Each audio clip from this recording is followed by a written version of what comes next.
आज आपण आपल्या स्टुडिओमध्ये एका विशेष अशा व्यक्तिमत्वाला आमंत्रित केलेलं आहे. कळंबा कारागृहाचे अधीक्षक चंद्रमणी इंदुरकर. नेमकं ते या पोलीस प्रशासनाकडे कसे वळले, कैद्यांचं आयुष्य काय असतं आणि कैद्याला माणूस म्हणणाऱ्या अशा एका प्रशासकीय अधिकाऱ्याला आपण इथं आमंत्रित केलेलं आहे.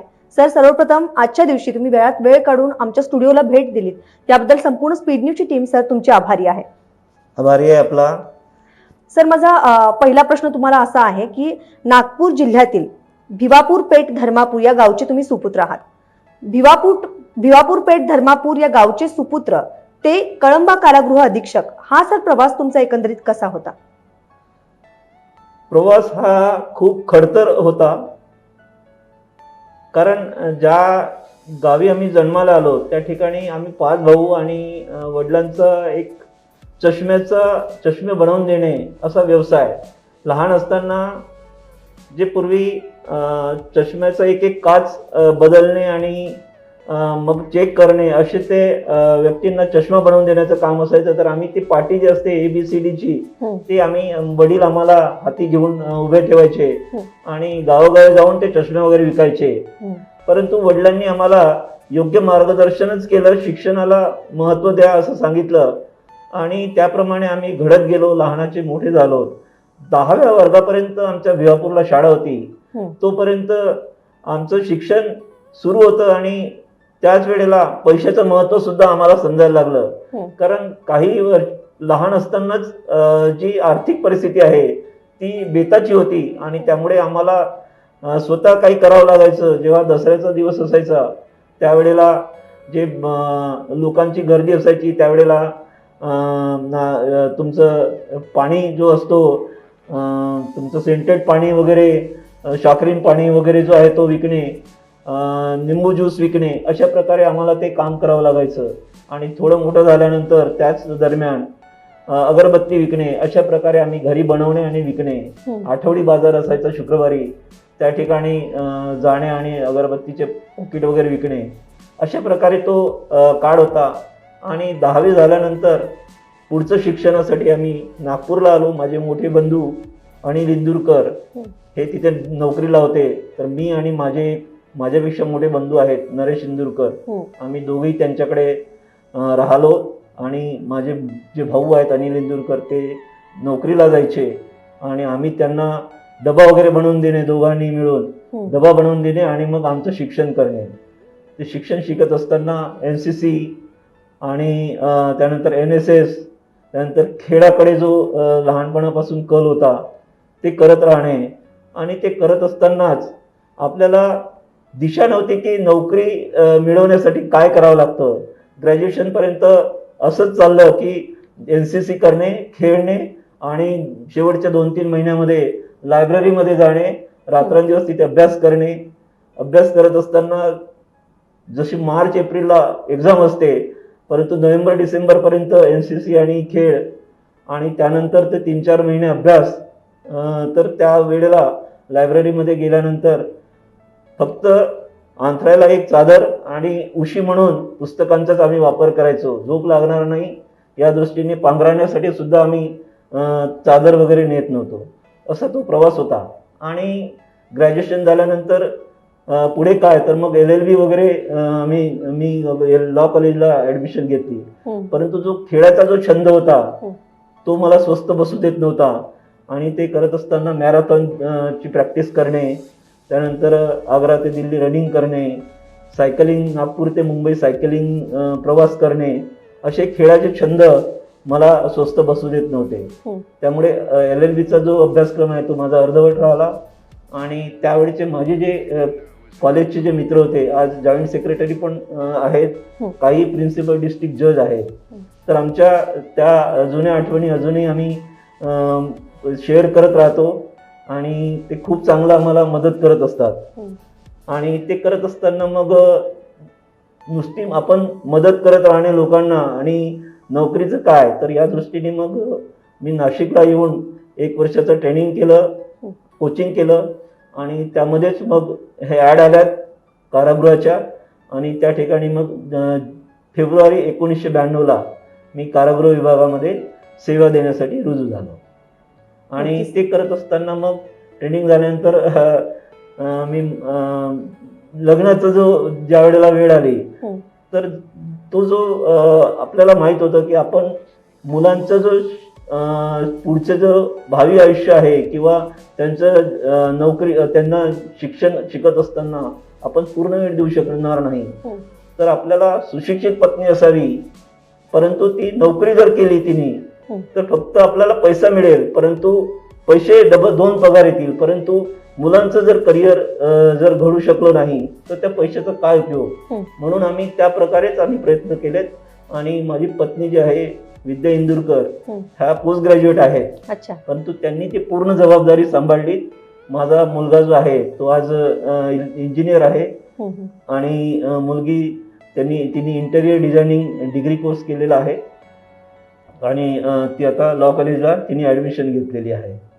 ते करत असताना बदली होणे, बदलीमध्ये आमच्या आई सोबत राहायच्या आणि इथून तिथे तिथून तिथे मुलांचं शिक्षण जे आहे तो मध्येच दुसरी शाळा दुसरं कॉलेज असं करत करत, परंतु जी माझ्या पत्नीने सुविद्य पत्नीने जी जबाबदारी सांभाळली त्यामुळे मुलांचं करिअर हे घडलेलं आहे असं मला वाटते. आणि ते त्यांनी जी जबाबदारी मुलांची सांभाळली शिक्षणाची आणि एक चांगला नागरिक म्हणून होण्यासाठी जे त्यांनी प्रयत्न केलेत, त्यामुळे मला पण नोकरी करत असताना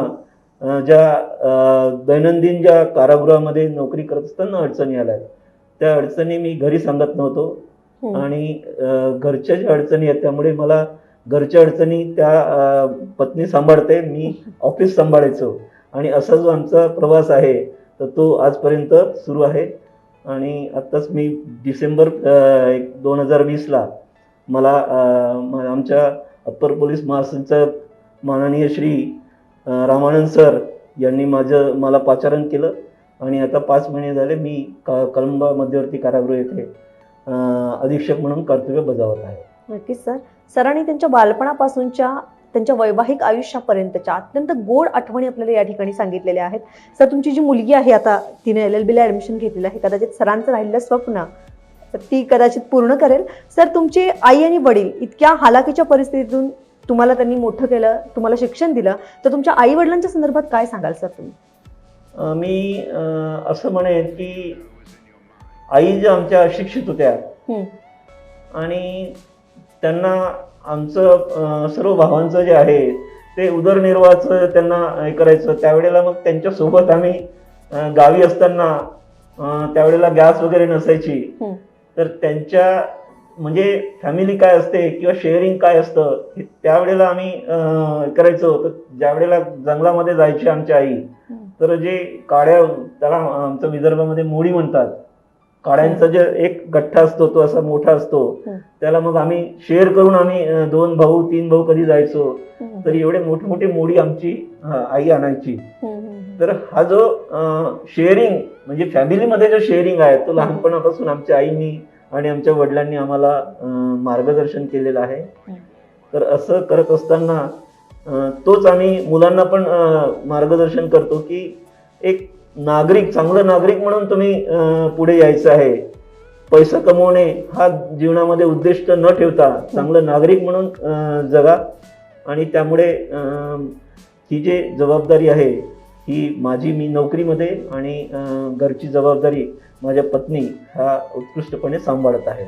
आणि मला पण नोकरी करताना घरच्या ज्या अडचणी आहेत त्या खूप कमी जाणवतात. नक्कीच सर. आज जे तुम्ही एक अधीक्षक म्हणून काम करताय तर तुमच्या प्रत्येक यशामागे नक्कीच तुमच्या धर्मपत्नींचा त्यात वाटा आहे. सर, आज बऱ्याचशा लोकांना असं वाटतं, बऱ्याचशा युवा पिढी आपल्या आलेल्या अपयशाचं खापर स्वतःच्या परिस्थितीवरती किंवा आई वडिलांच्या वरती फोडताना आपण बघतो की तुम्ही माझ्यासाठी काही नाही केलं, तुम्ही मला नाही शिकवलं किंवा आमची आर्थिक परिस्थिती अशी होती म्हणून आम्ही आज काही होऊ नाही शकलो, अशी अनेक कारणं सर देताना दिसतात. पण सरांनी आपल्याला आता सांगितलं की कशा पद्धतीनं त्यांनी स्वतःचं जे बालपण त्यांचं आहे, किती गरिबीतून गेलेलं आहे, किती हालाची आणि बेताची परिस्थिती त्यांच्या घरामध्ये होती. सर, तुम्ही अशा युवकांना काय सांगाल जे स्वतःच्या अपयशाचं खापर स्वतःच्या घरच्या परिस्थितीवरती फोडत आहेत किंवा आई वडिलांच्या वरती फोडत आहेत? तेच म्हणायचं आहे की स्वतः स्वयंप्रकाशित व्हायला शिकायला पाहिजे. स्वतःच्या जबाबदाऱ्या आपण ओळखून आपण काय जीवनामध्ये करायचं आहे आपलं एम काय, गोल काय, हे आपण स्वतः ठरवायचं आणि त्या दृष्टीने प्रयत्न करायचे आहे. शिक्षण शिकत असताना फक्त पास होण्यापुरतं न शिकता ते आपल्या दैनंदिन जीवनामध्ये सुद्धा आपल्याला उपयोगात पडेल या दृष्टीने ते शिक्षण उपयोगी येईल याचा प्रयत्न करायचा आहे. आणि विद्यार्थ्यांनी शिकत असताना 3 गोष्टी ज्या आहेत, 3 सी म्हणायला हरकत नाही, त्याचप्रमाणे 3 डी जे असतात, 3 सी आणि 3 डी. तर कॉन्फिडन्स, क्लिअर विजन असावा आपला आणि कन्सिस्टन्सी असावी कोणत्याही कामामध्ये, असं 3 सी आहेत. आणि 3 डी मध्ये डिटर्मिनेशन असावा. डिटर्मिनेशन, डेडिकेशन आणि डिव्होशन ह्या जर गोष्टी तुमच्याकडे असतील तर तुम्ही तुमचा जो गोल आहे तो तुम्ही अचीव करू शकता. आणि गोल सुद्धा आपला मोठा असावा. जसं म्हटलेलं आहे की सपने वो नहीं होते जो सोने के बाद आते, सपने वो होते जो सोने नहीं देते. नक्कीच. असं विद्यार्थ्यांनी आपलं जीवनामध्ये काही गोल निश्चित करावेत. गोल निश्चित केले की त्याप्रमाणे आपण प्रयत्न वाटचाल करत करावी. असतो. प्रयत्न नक्कीच करत सर. सरांनी सांगितले की जर तुम्हाला अपयश येत असेल किंवा तुम्ही यशस्वी होत नसाल तर 3 सी आणि 3 डी जे सरांनी आता फॉर्म्युला सांगितला तो जर आपण अंमलात आणला तर नक्कीच सर यश आपल्यापासून दूर नाहीये. सर माझा पुढचा प्रश्न तुम्हाला असा आहे की तुम्ही जे आता 3 सी 3 डी तुम्ही सांगितलं तर प्रत्येक माणसाचा स्वतःचा एक आदर्श असतो आयुष्यात. हा माझा आदर्श आहे, हा माझा आयडल आहे. सर तुम्ही आज या पदापर्यंत पोहोचलाय तर तुमचा आदर्श कोण होता? आमचा आदर्श भगवान बुद्ध आणि डॉक्टर बाबासाहेब आंबेडकर यांना आम्ही आदर्श म्हणतो. कारण त्यांनी जो शांततेचा संदेश दिलाय, मानवतेचा संदेश दिलाय. तुम्ही पैसा किती कमवा परंतु जर तुमच्याकडे माणुसकी नसेल तर तुम्ही तुमच्या जीवनामध्ये येणाऱ्या अडचणी आहेत ह्या योग्य प्रकारे तुम्ही त्याचा निस्तारा करू शकणार नाही. म्हणून मानवता जो धर्म आहे तो त्या ठिकाणी सांगितलेला आहे. आणि तुम्ही कर्तव्य करीत असताना कोणतेही कर्तव्य करा. आलेला व्यक्ती आहे त्याला आपल्यामध्ये बघा. तुम्ही शासकीय नोकरी करतो म्हणजे आपण काही वेगळे आहोत असं नाही आहे. आपल्याला जी संधी मिळालेली आहे शासनाने त्यांची सेवा करण्यासाठी उपलब्ध करून दिलेली आहे. म्हणजे आपण त्यांचे सेवकच आहोत. ही भावना आपल्या मनामध्ये जर असेल, जर आमचा विचार केला कारागृह अडचणी किंवा कारागृहामध्ये जे काम करत असताना तर बंद्यांचं वकालतनामा असो किंवा जामीन असो ते जर 4-4, 8-8 तास तात्कडत राहिले अर्ध्या 1 तासाच्या कामासाठी, तीच जर वेळ आपल्यावर किंवा आपला नातेवाईक जर कारागृहामध्ये असेल आणि तो काळ जर अर्धा तासाचा काळ जर 4 तास 8 तास जर लागत असतील तर आपल्याला किती वाईट वाटतं की अर्ध्या तासाचं काम तरी तो 4 तास लावतात, कशाला लागतात. तर ही भावना जी आहे ही जर असेल तर ती आपण स्वतःही करणार आणि आपले जे हाताखालचे कर्मचारी आहेत त्यांना सुद्धा लवकर काम जे आहे ते करण्यासाठी आपण प्रेरित करणार. नक्कीच सर. तथागत गौतम बुद्ध आणि डॉक्टर बाबासाहेब आंबेडकर यांचा आदर्श डोळ्यासमोर ठेवून सर तुम्ही आज कळंबा कारागृह अधीक्षक या पदापर्यंत पोहोचलेला आहात. सर कारागृहातल्या कैद्यांचं आयुष्य कसं असतं त्यांच्याबद्दल तुम्ही काय सांगाल? कारागृहात आल्यानंतर तो मनुष्य म्हणून आहे हे सर्वप्रथम कारागृह अधिकारी कर्मचाऱ्यांनी विचारात घ्यावं. तो कोणत्या गुन्ह्यामध्ये आला हा विचार न करता तो एक मनुष्य म्हणून आहे. त्याला शिक्षा द्यायचं काम न्यायालय करेल. पोलिसांचं काम पोलीस करतं, कारागृहात न्यायालयाचं काम न्यायालय करेल. पण त्या न्यायालयाने जोपर्यंत तुम्हाला त्या बंद्याला ठेवण्यासाठी आदेश दिलेले आहेत तोपर्यंत तो मनुष्य आहे याची भावना तुमच्यामध्ये असावी. आणि त्यानंतर आपण छोट्या छोट्या गोष्टी आहेत की कारागृहामध्ये ज्या वेळेला तो आलाय तर त्याच्या ज्या 4-5 गरजा आहेत, जसं बेडिंग आहे, त्याला औषधोपचार आहे, त्याला त्याच्या पैशाने मिळणारे कॅन्टीन आहे, त्याला जेवण आहे, त्याला औषधोपचार आहे. तर ह्या ज्या गोष्टी आहेत ह्या तर बाहेर लोक आपली सेवा देण्यासाठी स्वतःचा पैसा खर्च करतात. परंतु इथे कारागृहामध्ये नोकरी करत असताना हे सर्व शासनाकडून उपलब्ध होते. फक्त त्यांना जे ध्येय आहे ते त्या योग्य तऱ्हेने मिळतात की नाही हे बघण्यासाठी तुम्हाला फक्त नियंत्रण करायचे त्याच्यावर. तर ह्या जर गोष्टी आपण केल्यात याच्यावर नियंत्रण आणि व्यवस्थित त्यांच्यापर्यंत पोहोचल्या तर 70 ते 80% बंद्यांचं जो अडचणी आहेत त्या दूर झालेल्या असतात. आणि ते सुद्धा मग सकारात्मकतेने कारागृहामध्ये तो न्यायालयीन प्रक्रिया जी आहे त्याच्यासाठी आपण मदत करणे, तर हे सर्व जे अडचणी आहेत ह्या जर आपण एक मानवतेने जर बघितलं तर बऱ्याचशा अडचणी त्यांच्या दूर होतात आणि ते मग आपल्याला व्यवस्थित सपोर्ट करतात की हे आपल्यासाठी कारागृहीन अधिकारी कर्मचारी एवढे राबतायत तर आपणही त्यांना त्या दृष्टीने मदत करावी. नक्कीच सर. सर, एखाद्या कैद्या संदर्भातली तुमची एखादी हृदयस्पर्शी आठवण? कारागृहामध्ये अनेक गोष्टी आहेत, परंतु हृदयस्पर्शी आठवण म्हणजे कर्तव्य करत असताना मी तरी कुठल्या या ठिकाणी त्या ठिकाणी बदली होणार आहे का, तर मग तिथे कसं जायचं, किंवा मग आपल्या वरिष्ठांनी जो टेबल दिलेला आहे तो टेबलवर कशाला काम करायचं, मला ते नको हे नको, हे न बघता मी कर्तव्य करत राहिलो आणि इमाने इतबारे कर्तव्य करत राहिलो.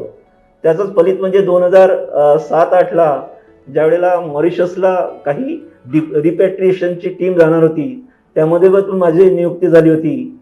त्यानंतर 2015ला डिसेंबर 2015ला जे क्रिमिनल जस्टिस सिस्टीम या विषयावर जो एक आठवड्याचा जो अभ्यासक्रम होता लंडनला, त्या ठिकाणी तत्कालीन आमचे जे अप्पर पोलीस महासंचालक होते उपाध्याय सर, त्यांनी सुद्धा माझी महाराष्ट्र शासनाला शिफारस करून त्या एक आठवड्याचा जो सेमिनार होता त्यासाठी नियुक्ती केली होती. त्यानंतर कारागृहाचे जे सुधार सेवा पदक आहे ते सुद्धा मला मिळालेलं आहे आणि राष्ट्रपतींचं सुधार सेवा पदक हे सुद्धा जानेवारी 2016ला मिळालेलं आहे. तर ह्या ज्या गोष्टी आहेत ह्या कळत न कळत होत असतात. तुम्ही त्याची अपेक्षा न करता तुम्ही कर्तव्य जे आहे ते आपले इमान इतबारे निष्ठेने करावं हेच मी करत आलेलो आहे आणि ते करत राहण्याचा यापुढे प्रयत्न करत राहणार आहे. नक्कीच सर, तुम्हाला अनेक पदकं आणि पुरस्कार मिळालेले आहेत. याचं कारण आहे की तुम्ही कैद्याला कैदी म्हणून न बघता एक माणूस म्हणून बघता. हेच याचं कारण आहे असं मला वाटतं. सर, पुढचा प्रश्न माझा असा आहे, आज बरेच कैदी म्हणजे आपण कळंब कारागृहातलं परवाचं उदाहरण बघितलं तर खिडकीचे गज वाकवून पलायन केलं त्या कैद्यांनी. तर सर, असे जे प्रकार घडत आहेत त्यामुळे कैदी स्वतःच्या प्रॉब्लेम मध्ये वाढ करून घेत आहेत का, याबद्दल तुम्ही काय सांगाल? कसं आहे, ते जे बंदी असतात ते या ना त्या प्रकारे कारागृहामध्ये कोणालाही वाटत नाही. कारण आम्ही जो अनुभव घेतला येरोडाला इथे येण्यापूर्वी, जे मी येरोडा मध्यवर्ती कारागृहामध्ये कर्तव्य बजावत होतो, तर ज्या वेळेला कोविडचं सिच्युएशन सुरुवातीला आली, पहिली लाट जे म्हणतो आपण, त्यावेळेला आम्ही कारागृहामध्ये क्वारंटाईन राहिलो. स्वतःला आम्ही क्वारंटाईन केलं होतं. तर कारागृहाच्या बाहेरच यायचं नाही, फक्त कारागृहाच्या आतमध्येच राहायचं एक 20 दिवस 25 दिवस. तर ते 20 दिवस 25 दिवस सुद्धा आम्हाला वर्षासारखे वाटायचे, म्हणजे एक दिवस एक वर्षासारखं वाटायचा. तर ते जे अनुभव आम्ही घेतलेले आहेत त्या दृष्टीने बंदी जो आहे तो कारागृहामध्ये राहण्यासाठी किंवा कारागृहामध्ये बंद राहण्यासाठी इच्छुक नसतो. तो या नात्या जामीन किंवा निर्दोष सुटणे किंवा जर संधी मिळाली तर पळून जाणे हे विचार करत असतात. सर्व नाही, परंतु काही बंदी जे आहेत ते असं विचार करत असतात. आपली सिक्युरिटी आणि आपलं प्रशासनाचं लक्ष किती आहे या दृष्टीने ते बघत राहतात.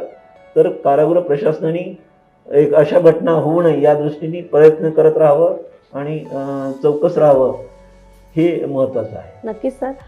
सरांना मला इथे एक प्रकर्षानं सांगावं असं वाटतं की स्वतःची ड्युटी सोडून एक आगळी वेगळी मोहीम कळंबा कारागृहामध्ये सरांनी राबवलेली होती, ती म्हणजे सेंद्रिय शेती प्रकल्पाची. सर, त्याबद्दल तुम्ही काय सांगाल? मी इंडिपेंडंट बीडला सुद्धा 2010 ते 2013 पर्यंत कर्तव्य बजावलेलं आहे अधीक्षक म्हणून. तर त्या ठिकाणी माझा जो दृष्टिकोन होता की कारागृहामध्ये जी शेती आहे त्या शेतीमध्ये पडीक न राहता तिचा चांगला वापर व्हावा. तर तिथे जे आमचे काही मित्र होते त्या ठिकाणी मग बियाणी जे आहेत भगीरथ बियाणी त्यांची माझी मैत्री झाली आणि त्यानंतर त्यांना मी माझं मनोगत व्यक्त केलं की मला जिथं शेती वगैरे आहे जी मला डेव्हलप करायची आहे त्या दृष्टीने मग जे विहीर होती त्या विहिरीला आम्ही जे गाळ वगैरे होता ते बंद्यांकडून काढून घेतला आणि एक शिवराम घोडके म्हणून जे आहेत कृषीभूषण आहे त्यांना मिळालेलं, त्यांना आम्ही त्यांची मैत्री करून दिली भगीरथ बियाणी साहेबांनी आणि मग त्यांनी आम्हाला त्यावेळेला मदत केली सेंद्रिय खत तयार करण्यासाठी. आणि त्यावेळेला तत्कालीन सांगण्यात तात्पर्य की 2-2.5 एकरमध्ये त्यावेळेला माननीय राधाकृष्ण विखे पाटील सर हे कृषी मंत्री होते आणि बीड जिल्ह्याचं म्हणजे याचं त्यावेळेला दुष्काळ पडला होता. दुष्काळाची पाहणी करायला आले होते आणि त्याच बीड जिल्ह्यामध्ये कारागृहामध्ये मी सेंद्रिय खताद्वारे हातभर पालक हे मी उत्पादन केलं होतं. मी सरांकडे गेलो, शेड्यूल नव्हता तो कारागृहाचा येण्याचा भेटीचा, परंतु मी सरांकडे गेलो की सर हे जे आत्महत्या करतात शेतकरी, तर एक त्यांना एक लेसन जाईल की कारागृहामध्ये कुठलेही साधनं नसताना बंदी जर शेती चांगल्या प्रकारे करू शकतात, तर मग आपण आत्महत्या का करायची. आपण आपल्याकडे असलेली शेती आपण चांगल्या प्रकारे उत्पादन करून आपण आपलं जीवन व्यतीत करू शकतो. तर सर आले त्यावेळेला आणि त्यांनी लोकांना पण त्यावेळेला एक मार्गदर्शन झालं की कारागृहामधले बंदी जर शेती करू शकतात तर आपण का करू शकत नाही. आणि मग तोच माझ्याकडे परत माझ्याकडे इथे इंडिपेंडंट मी जेव्हा चार्ज घेतला कळंबाला, तर घोडके सरांना बोलावलं. त्यांनी माझ्या विनंतीला मान देऊन आलेत आणि त्यांनी सेंद्रिय खताचं प्रकल्प इथे आम्ही राबवला. सोबतच मग गांडूळ खत पण आम्ही सुरू केलेलं आहे.